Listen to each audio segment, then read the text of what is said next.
जिस तरह आप एक अल्लाह के सिवाय किसी और को मानना शिरक समझते हैं, उसी तरह हमारे बाबा गुरु नानक साहब ने भी हमें बताया है कि उस रब के सिवा कोई दूसरा नहीं है।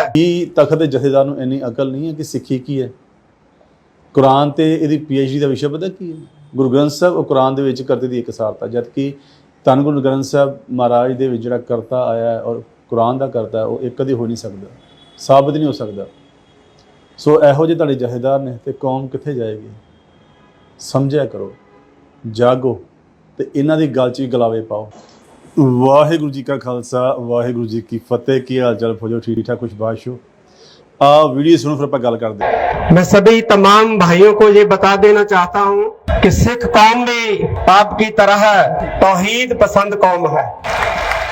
जिस तरह आप एक अल्लाह के सिवाय किसी और को मानना शिरक समझते हैं, उसी तरह हमारे बाबा गुरु नानक साहब ने भी हमें बताया है कि उस रब के सिवा कोई दूसरा नहीं है और उसका कोई शरीक भी नहीं है। गुरु ग्रंथ साहब महाराज ने गुरु नानक साहब, हाँ जी सुनिया, ये सिख कौम का जथेदार है ਗਿਆਨੀ ਹਰਪ੍ਰੀਤ ਸਿੰਘ। ਇਹ ਸਿੱਖਾਂ ਦਾ ਇਸਲਾਮੀਕਰਨ ਇਸ ਲੈਵਲ ਤੇ ਕਰ ਰਿਹਾ ਹੈ ਕਿ ਕਹਿੰਦਾ ਹੈ ਕਿ ਜਿਸ ਤਰ੍ਹਾਂ ਇਸਲਾਮ ਤੌਹੀਦ ਪਸੰਦ ਕੌਮ ਹੈ, ਸਿੱਖੀ ਵੀ ਜਿਹੜੇ ਸਾਡੀ ਸਿੱਖ ਕੌਮ ਹੈ ਤੌਹੀਦ ਪਸੰਦ ਕੌਮ ਹੈ।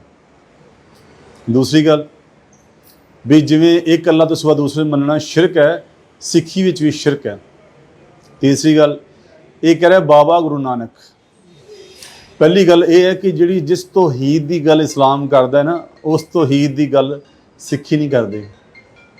दुनिया नूं कतल करके कब्जा करके ते उन्होंने एक दे झंडे थले लियाउणा, ये सिक्खी का कॉन्सैप्ट कभी भी नहीं है, ये फुलवाड़ी है।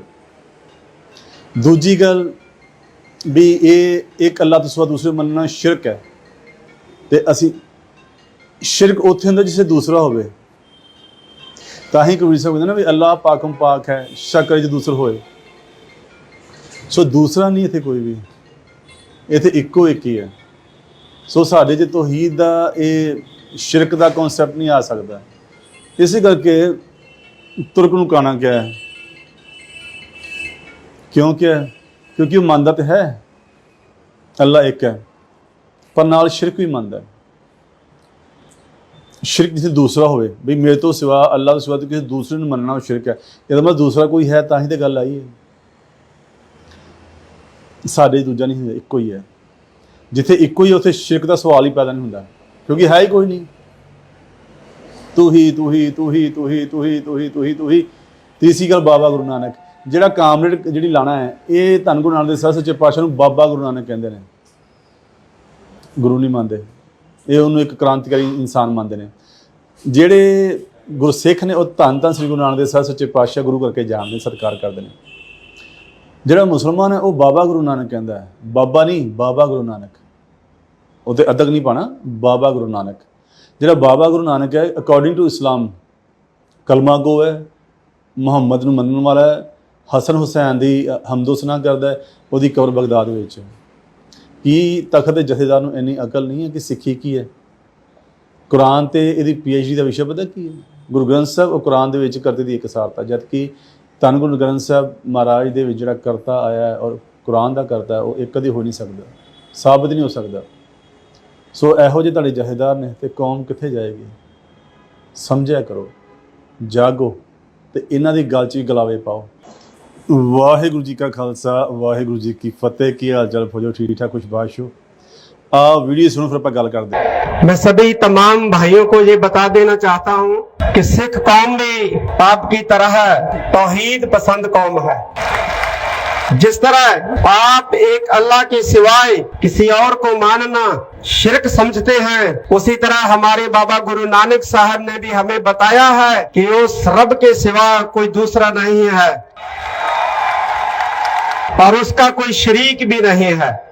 गुरु ग्रंथ साहब महाराज ने गुरु नानक साहब, हाँ जी सुनिया, ये सिख कौम का जथेदार है ਗਿਆਨੀ ਹਰਪ੍ਰੀਤ ਸਿੰਘ। ਇਹ ਸਿੱਖਾਂ ਦਾ ਇਸਲਾਮੀਕਰਨ ਇਸ ਲੈਵਲ ਤੇ ਕਰ ਰਿਹਾ ਹੈ ਕਿ ਕਹਿੰਦਾ ਹੈ ਕਿ ਜਿਸ ਤਰ੍ਹਾਂ ਇਸਲਾਮ ਤੌਹੀਦ ਪਸੰਦ ਕੌਮ ਹੈ, ਸਿੱਖੀ ਵੀ ਜਿਹੜੇ ਸਾਡੀ ਸਿੱਖ ਕੌਮ ਹੈ ਤੌਹੀਦ ਪਸੰਦ ਕੌਮ ਹੈ। ਦੂਸਰੀ ਗੱਲ ਵੀ ਜਿਵੇਂ ਇੱਕ ਅੱਲਾ ਤੋਂ ਸਿਵਾ ਦੂਸਰੇ ਮੰਨਣਾ ਸ਼ਿਰਕ ਹੈ, ਸਿੱਖੀ ਵਿੱਚ ਵੀ ਸ਼ਿਰਕ ਹੈ। ਤੀਸਰੀ ਗੱਲ ਇਹ ਕਹਿ ਰਿਹਾ ਬਾਬਾ ਗੁਰੂ ਨਾਨਕ।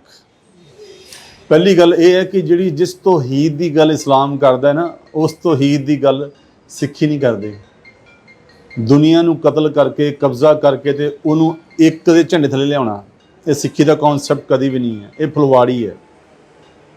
ਦੂਜੀ ਗੱਲ ਵੀ ਇਹ ਇੱਕ ਅੱਲਾ ਤੋਂ ਸਿਵਾ ਦੂਸਰੇ ਮੰਨਣਾ ਸ਼ਿਰਕ ਹੈ, ਤੇ ਅਸੀਂ ਸ਼ਿਰਕ ਉੱਥੇ ਹੁੰਦਾ ਜਿਸੇ ਦੂਸਰਾ ਹੋਵੇ।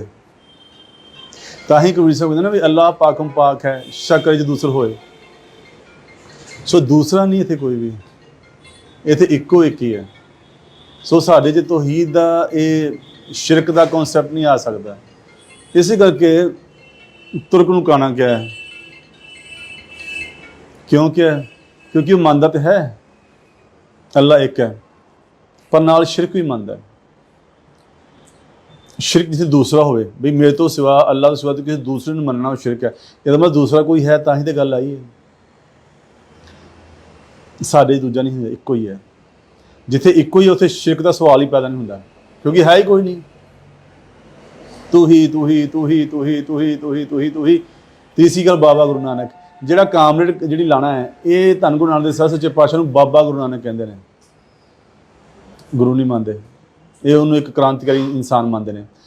ਜਿਹੜੇ ਗੁਰਸਿੱਖ ਨੇ ਉਹ ਧੰਨ ਧੰਨ ਸ੍ਰੀ ਗੁਰੂ ਨਾਨਕ ਦੇਵ ਸਾਹਿਬ ਸੱਚੇ ਪਾਤਸ਼ਾਹ ਗੁਰੂ ਕਰਕੇ ਜਾਣਦੇ, ਸਤਿਕਾਰ ਕਰਦੇ ਨੇ। ਜਿਹੜਾ ਮੁਸਲਮਾਨ ਹੈ ਉਹ ਬਾਬਾ ਗੁਰੂ ਨਾਨਕ ਕਹਿੰਦਾ ਹੈ, ਬਾਬਾ ਨਹੀਂ, ਬਾਬਾ ਗੁਰੂ ਨਾਨਕ। ਉਹ 'ਤੇ ਅਦਕ ਨਹੀਂ ਪਾਉਣਾ, ਬਾਬਾ ਗੁਰੂ ਨਾਨਕ। ਜਿਹੜਾ ਬਾਬਾ ਗੁਰੂ ਨਾਨਕ ਹੈ ਅਕੋਰਡਿੰਗ ਟੂ ਇਸਲਾਮ ਕਲਮਾ ਗੋ ਹੈ, ਮੁਹੰਮਦ ਨੂੰ ਮੰਨਣ ਵਾਲਾ ਹੈ, ਹਸਨ ਹੁਸੈਨ ਦੀ ਹਮਦੋ ਸਨਾ ਕਰਦਾ ਹੈ। ਉਹਦੀ ਕਬਰ ਬਗਦਾਦ ਵਿੱਚ। ਕੀ ਤਖਤ ਦੇ ਜਥੇਦਾਰ ਨੂੰ ਇੰਨੀ ਅਕਲ ਨਹੀਂ ਹੈ ਕਿ ਸਿੱਖੀ ਕੀ ਹੈ? ਕੁਰਾਨ ਤੇ ਇਹਦੀ PhD ਦਾ ਵਿਸ਼ਾ ਪਤਾ ਕੀ ਹੈ? ਗੁਰੂ ਗ੍ਰੰਥ ਸਾਹਿਬ ਉਹ ਕੁਰਾਨ ਦੇ ਵਿੱਚ ਕਰਤੇ ਦੀ ਇਕਸਾਰਤਾ, ਜਦਕਿ ਧੰਨ ਗੁਰੂ ਗ੍ਰੰਥ ਸਾਹਿਬ ਮਹਾਰਾਜ ਦੇ ਵਿੱਚ ਜਿਹੜਾ ਕਰਤਾ ਆਇਆ ਹੈ ਔਰ ਕੁਰਾਨ ਦਾ ਕਰਤਾ, ਉਹ ਇੱਕ ਕਦੇ ਹੋ ਨਹੀਂ ਸਕਦਾ, ਸਾਬਤ ਨਹੀਂ ਹੋ ਸਕਦਾ। ਸੋ ਇਹੋ ਜਿਹੇ ਤੁਹਾਡੇ ਜਥੇਦਾਰ ਨੇ ਤੇ ਕੌਮ ਕਿੱਥੇ ਜਾਏਗੀ? ਸਮਝਿਆ ਕਰੋ, ਜਾਗੋ, ਤੇ ਇਹਨਾਂ ਦੀ ਗੱਲ 'ਚ ਵੀ ਗਲਾਵੇ ਪਾਓ।